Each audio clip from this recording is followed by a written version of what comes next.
ஓம் சாந்தி. எல்லோரும் சந்தோஷமாக இருக்கிறீங்களா? ஸோ February 17 2016 முதல் சூரிய கிரகணம் வருது. சூரிய கிரகணம் அப்படிங்கிறது பார்த்திங்கன்னா அமாவாசை அன்று தான் வரும். சந்திர கிரகணம் பௌர்ணமி அப்போ தான் வரும். ஸோ அந்த சூரிய கிரகணத்தின் பொழுது சூரியனுக்கும் பூமிக்கும் இடையில் நிலவு அந்த சூரியனை மறைக்குது. ஸோ அதை தான் சூரிய கிரகணம்னு சொல்கிறோம். அந்த மறைக்கிற நேரம் அதை தான் கிரகணம் பிடிக்கிறதுன்றோம். அந்த நேரம் அதை நேரடியாக பார்க்கக்கூடாது அப்படின்ட்டு நிறைய அறிவியல் காரணங்களே சொல்கிறாங்க. ஆன்மீக ரீதியாகவும் பார்க்கக்கூடாதுன்னுவாங்க. அறிவியல் அந்த திடீர்னு லைட்டு குறையிறதும் திடீர்னு லைட் அதிகமாக இருக்கிறதும் கண்ணை பிளைண்ட் ஆக்கிடும் அப்படின்னு சொல்கிறாங்க. ஸோ அதே மாதிரி ஆன்மீக ரீதியாக பார்த்திங்கன்னா கோயிலெல்லாம் கூட அந்த கிரகணம் முடிகிற வரைக்கும் சாத்தி வச்சுருப்பாங்க. ஸோ ஆன்மீகம் வேறு, அறிவியல் வேறு. ஸோ ஆன்மீக காரணம் தெரியாததுனால என்ன பண்ணிடுறாங்க, அறிவியல் காரணத்தை அதுக்கு சொல்லி இதை சொன்னால் கேட்க மாட்டீங்கன்றதுக்காக அதை ஆன்மீகமாக சொல்லிட்டாங்க அப்படின்னு சொல்கிறாங்க. ஆனால் அது அப்படி கிடையாது. அதுக்கு ஆன்மீக காரணமும் இருக்குது. ஆக்சுவலாக சூரியனை சந்திரனை எல்லாம் கடவுளாக இந்து மதத்தில் வழிபடுவாங்க இல்லையா, சந்திர பகவான் சூரிய பகவான்ட்டு. உண்மையிலே அது அந்த சூரியனை நம்ம கண்ணால் பார்க்குற அந்த சூரியனையோ சந்திரனையோ குறிக்கிற விஷயம் கிடையாது. ஸோ ஆன்மீக ரீதியாக சூரியன்றது ரெண்டு விஷயத்தை குறிக்கும். ஒன்று கடவுளை குறிக்கும். அதாவது சூரியனை கடவுளாக இவங்க நினைக்கிறாங்க. ஆனால் கடவுள் சூரியன், இந்த சூரியன் கிடையாது. எதனால் கடவுளை சூரியனோடு சொல்கிறோம் அப்படின்னா, சூரியன் சுயமாக ஒளி கொடுக்கக்கூடியது. நிலா அப்படி கிடையாது இல்லையா, அதுக்கிட்ட வாங்கி பிரதிபலிக்கிறது தான் நிலாவுடைய வேலை.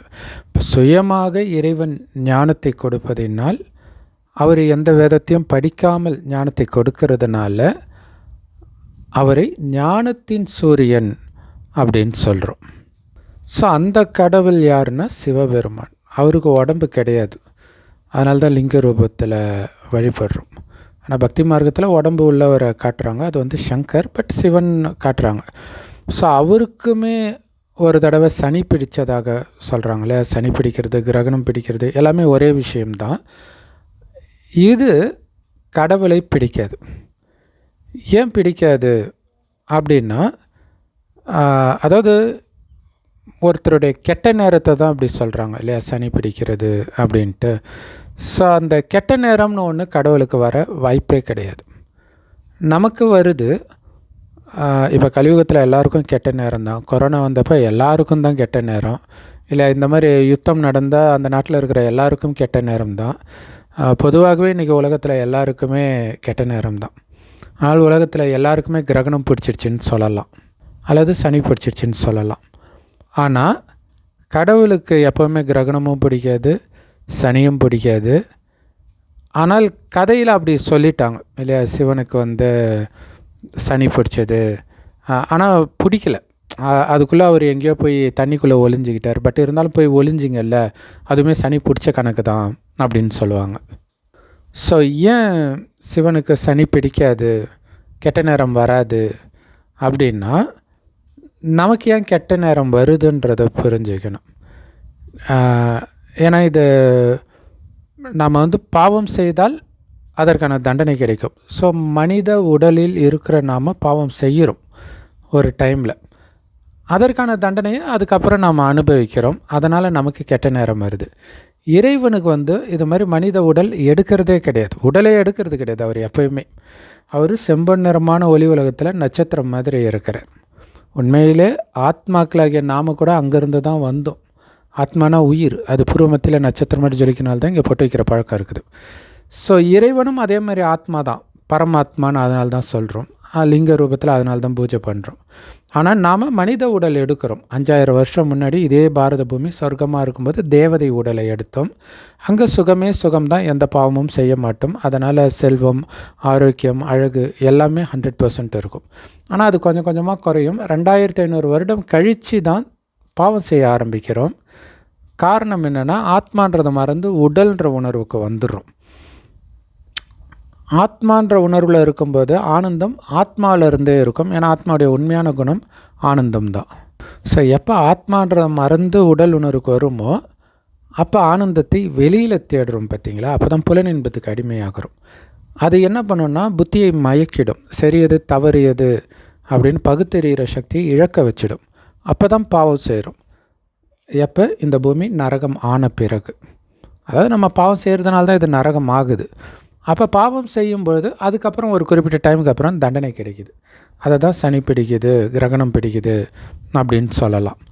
ஆனால் கடவுள் நம்மள மாதிரி தாயின் கர்ப்பத்தில் குழந்தையாக சொர்க்கத்திலும் பிறக்கிறதில்ல, நரகத்திலும் பிறக்கிறதில்ல. ஆனால் நரகம் அழியிறதுக்கு கடைசி 100 வருடம் முன்பு, கலியுகத்தின் கடைசி 100 வருடம் ஒரு வயோதிகர் உடலுக்குள்ளே பிரவேசமாகி இந்த 5000 வருட காலச்சக்கரம் பற்றிய ஞானத்தை கொடுக்கிறார். இதை அவர் எந்த வேதத்திலையும் படிக்கலை. அதனால தான் இந்த ஞானம் எங்கேயும் இருக்காது. அதனால தான் அவரை சுயம்பு ஞான சூரியன் அப்படின்னு சொல்கிறோம். ஸோ அப்போ கடவுளுக்கு கிரகணம் பிடிக்காது. சூரிய கிரகணம்ன்றது கடவுளை குறிக்கிற விஷயம் கிடையாது. அப்போ அது யாரை குறிக்குது அப்படின்னா, இந்த 5000 வருட காலச்சக்கரத்தை சமமாக 4 பிரிச்சிங்கன்னா 4 யுகம்: சத்தியுகம், திரேதாயுகம், துவாபரயுகம், கலியுகம். ஆனால் மனிதர்கள் எழுதிய வேதங்களை இது லட்சக்கணக்கான வருடங்கள்னு சொல்லியிருப்பாங்க. கடவுள் மட்டும்தான் சத்தியமானவர். அவர் சொல்கிறது வேதத்தில் பலவிதமாக எக்ஸாஜரேட் பண்ணி எழுதிட்டாங்க. ஸோ எல்லாமே 1250 வருடம் தான் ஒவ்வொரு யுகமும். இதில் சத்தியுகம்ன்றதான் முழு சொர்க்கம், சொர்க்கத்துடைய ஆரம்பம். அது கொஞ்சம் கொஞ்சமாக பழசாகிக்கிட்டே வரும். திரேதாயுகம் வரும்போது அதை விட கொஞ்சம் பழசாயிடும். துவாபர யுகம் வரும்போது அது நரகமாக, அதாவது பாவம் செய்ய ஆரம்பிக்கிறோம், இன்னும் பழசாகுது, அவ்வளோதான். அதேமாதிரி மனிதனுடைய குணமும் கொஞ்சம் கொஞ்சமாக குறைஞ்சிட்டு வரும். இப்போ மனிதனுடைய குணம் இருக்குது இல்லையா, சொர்க்கத்தில் கையெடுத்து கும்பிட்ற மாதிரி இருக்கும் ஆரம்பத்தில் சத்தியுகத்தில். அதாவது ஆத்மாவுடைய ஃபுல் பவர் இருக்கும். அதனால் அது சூரியனோட ஒப்பிடலாம். அதனால் சத்தியுகத்தில் இருப்பவர்களை சூரிய வம்சத்தினர்னு கடவுள் சொல்லுவார். அடுத்தது திரேதாயுகத்துக்கு வரும்போது கொஞ்சம் கொஞ்சமாக கலை குறையுது. அப்போ சந்திரன் தான் தேயும் இல்லையா, அதனாலே இவர்களை சந்திர வம்சத்தினர் அப்படின்னு சொல்கிறோம். ஸோ புராண கதைகள்லையும் சந்திர வம்சம் சூரிய வம்சம்னுவாங்க. ஆனால் இந்த அர்த்தத்தில் இருக்காது. அது ஏதோ ஒரு வம்சம்ல இருக்குது, ஒரு ஜாதிப்பில் இருக்குது அப்படின்னு நினச்சிக்கிறோம். கிடையாது. இங்கே இருந்த சூரிய வம்சத்தினரே இங்கே வரும்போது, மறுஜன்மம் எடுத்து வரும்போது சந்திர வம்சத்தினராக மாறுறாங்க. ஸோ அப்போ 2 பேருமே தேவதை தான். ஏன்னா தெய்வீக குணம் இருக்குது, அசுர குணம் வரல. அதாவது காமம், கோபம், பற்று, பேராசை, அகங்காரம் போன்ற அசுர குணம் வராது. அதெல்லாம் உடல்னு நினைத்தால் தான் வரும். அது 2500 வருடம் கழித்து உடல் உணர்வுக்கு வரும்போது தான் காமம், கோபம்லாம் வருது இல்லையா, அதுதான் கிரகணம் பிடிக்குது அப்படின்னு சொல்கிறோம். ஸோ சூரிய வம்சத்தினருக்கு கிரகணம் பிடிக்கிறது தான் அங்கே சூரிய கிரகணம் அப்படின்னு. ஸோ அதுக்கேற்ற மாதிரி இயற்கை நிகழ்வு பாருங்கள் அழகாக இல்லையா. நிலா வந்து மறைக்குது, அப்போ சூரியனை கிரகணம் பிடிச்ச மாதிரி இருக்குது. அதுக்கு இந்து மதத்தில் கதையெல்லாம் கூட இருக்குது. ஒரு பாம்பு வந்து சூரியனை விழுங்கிச்சு, சந்திரனை விழுங்கிச்சு அப்படின்ட்டு. ஆனால் அந்த பாம்பு உண்மையிலே எது தெரியுமா, அதை தான் மாயான்னு சொல்லுவோம். ஒன்றும் இல்லை, இந்த காமம், கோபம், பற்று, பேராசை, அகங்காரம், இந்த 5 விகாரம் ஆணிடமும் இதே 5 விகாரம் பெண்ணிடம் உள்ள இணைந்த ரூபந்தான் 10 தலை ராவணன். மாயா, சாத்தான் அப்படிலாம் எல்லா மதத்துலையும் சொல்கிறது இதைத்தான். மற்றபடி 10 தலையை தூக்கிட்டு யாரும் ராவணன் அலையில். ஸோ அப்போ அவனுடைய வசமாக ஆகிற சீதா தேவிகள் நாம தான், ஆத்மாக்களாகிய நாம தான். அப்போ நம்மை தான் அந்த கிரகணம் பிடிக்குது. ஸோ இந்த ராவணனை தான் பாம்பு, சாத்தான்னு பைபிளில் பாம்பை தான் காட்டுவாங்க. அப்போ அதை தான் இந்து தெய்வங்கள் தலைக்கு மேலே 5 தலை நாகம் இருக்கும், இந்த 5 விகாரத்தை குறிக்கிற விஷயம். ஸோ அப்போ அது ஆத்மாவுடைய குணத்தை கொஞ்சம் கொஞ்சமாக விழுங்குதுன்றதை தான் சூரியனை விழுங்குது, சந்திரனை விழுங்குதுன்னா, அதாவது சூரிய வம்சத்தை சார்ந்தவர்களை கிரகணம் பிடிக்குது, சந்திர வம்சத்தை சார்ந்தவர்களை கிரகணம் பிடிக்குது.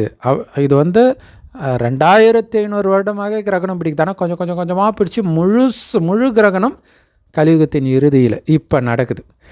இந்த நேரத்தில் தான் இதிலிருந்து நம்மளை விடுவிக்கிறதுக்காக கடவுள் வந்திருக்கிறார். கடைசி 100 வருடம் ஒரு வயோதிகர் உடலில். அந்த வயோதிகருக்கு பிரம்மான் பேர் வைக்கிறார். அவர் வாய் வழியாக இந்த ஞானத்தை கேட்பவர்கள் தான் பிரம்மா குமார் குமாரிகள். ஞானத்தின் சாரம் என்ன, சொர்க்கத்தில் எப்படி ஆத்மான்ற உணர்வில் இருந்தீங்களோ அதே மாதிரி ஆத்ம உணர்வுக்கு வாங்க, நீங்கள் அழியக்கூடிய உடம்பு கிடையாது அப்படின்னு சொல்கிறார். ஸோ உடல்ன்ற உணர்வை மறக்க மறக்க நம்மை விட்டு அந்த கிரகணம் விலகி போகும். ஸோ இதில் இன்னொரு விஷயமும் சொல்கிறார். இந்த கிரகணம்ன்றது அழுக்கு இல்லையா, ஆத்மாவில் படிகிற கரை, காமம், கோபம், பற்று, பேராசை, அகங்காரன்ற கரை. அங்கே சூரிய கிரகணத்தை பார்க்கக்கூடாது, சந்திர கிரகணத்தை பார்க்கக்கூடாது, பார்த்தா கண் குருடாயிடும் அப்படின்னு சொல்கிறாங்க இல்லையா. அது சயின்டிஃபிக்காக உண்மையாக இருக்கலாம். பட் ஆன்மீகமாக பார்த்தீங்க அப்படின்னா இங்கே கண்ணுன்றது ஞான கண் இல்லையா. நான் ஆத்மான்ற ஞானம், அந்த ஞானத்தோடு இருக்கிறது தான் ஞான கண்ணால் பார்க்குறது, மூணாவது கண்ணால் பார்க்குறது அப்படின்னு சொல்கிறது. அப்போ ஆத்மாவின் குணத்தை பார்க்கணும், உடலின் குணத்தை பார்க்கக்கூடாது. அதாவது அந்த கரையை பார்க்கக்கூடாது. அதுதான் கிரகணத்தை பார்க்கக்கூடாதுன்றது. அப்படியே அந்த கிரகணத்தை பார்த்தால் உங்களுக்கும் அந்த கிரகணம் பிடிச்சிக்கும், நீங்களும் ஆயிடுவீங்க இல்லை. ஏன்னா அந்த மாதிரி குணம், அதாவது என்னென்னா காமம் இருக்குது, கோபம் இருக்குது ஒருத்தர்கிட்ட அப்படின்னா அந்த கெட்ட குணம் அவங்களுக்கு இருக்குதுன்றதை நீங்கள் பார்க்குறீங்க, மனசுக்குள்ளே நினைக்கிறீங்க, அதை மற்றவர்கள்கிட்ட சொல்கிறீங்க அப்படின்னா அதுதான் அங்கே கிரகணத்தை பார்ப்பதோடு ஒப்பிடுறாங்க. அதை தான் பார்க்கக்கூடாது. அப்படி பார்த்தீங்கன்னா அந்த குறை உங்களுக்குள்ளே வந்துடும். அதனால் பிறருடைய விசேஷ குணத்தை மட்டும் பாருங்கள் அப்படின்னு கடவுள் பிரம்மகுமாரிகள் மூலமாக இப்போ கொடுக்குற ஞானம்தான். சொர்க்கத்தில் இந்த மாதிரி பக்தியே இருக்காது. நரகத்தில் வரும்போது பக்தி ஸ்டார்ட் ஆகும்போது இது புராண கதைகளாக கண்ணுக்காது மூக்கெல்லாம் வச்சு ஒரு கதை வடிவத்தில் வந்துடுது. ஆனால் அதுக்கு பின்னாடி ஒளிஞ்சிருக்கிற சாரம், விதை இதுதான். பிறருடைய கிரகணத்தை பார்க்காதீர்கள், அதாவது குறைகளை, கரைகளை பார்க்காதீங்க அப்படின்னு கடவுள் சொல்கிறார்.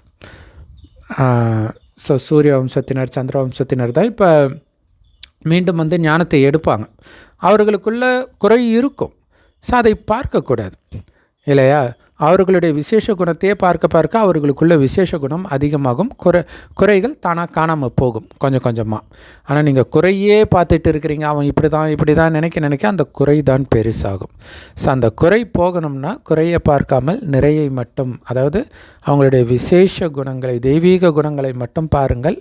அதை மட்டுமே நினைக்கணும், அதை மட்டுமே அவர்களுக்கோ அல்லது மற்றவர்களுக்கோ சொல்லணும். குறைகளை கிடையாது அப்படிங்கிறது தான் கடவுள் கொடுக்குற ஞானம். ஸோ இறைவன் கொடுக்குற ஞானம் முரளின்னு சொல்லுவோம். எல்லா பிரம்மகுமாரிகள் ராஜயோக தியான நிலையத்திலும் முற்றிலும் இலவசமாக கிடைக்குது. யூடியூப் வெப்சைட்ஸ்லேயும் இருக்குது. அதோடைய லிங்க் இந்த வீடியோக்கு டிஸ்கிரிப்ஷனில் கொடுக்குறோம். அவசியம் பார்த்து பயன்பெறுங்கள். ஓம் சாந்தி. ஞானத்துடைய சாரம், உங்களை ஆத்மானு உணர்ந்து ஆத்மாவின் தந்தை சிவபரமாத்மாவை செவ்வானத்தில் நட்சத்திரம் மாதிரி சதா நினைவு பண்ணிக்கிட்டே இருக்கணும். அப்போ தான் பிறருடைய குறைகளை பார்க்க மாட்டோம், நிறைகளை மட்டும் பார்ப்பீங்க. அந்த சக்தி அப்போ தான் வரும். கூடவே இறைவன் கொடுக்குற ஞானமாகிய அந்த முரளியும் கேட்டுக்கிட்டே இருக்கணும். தேங்க்ஸ் ஃபார் வாட்சிங்.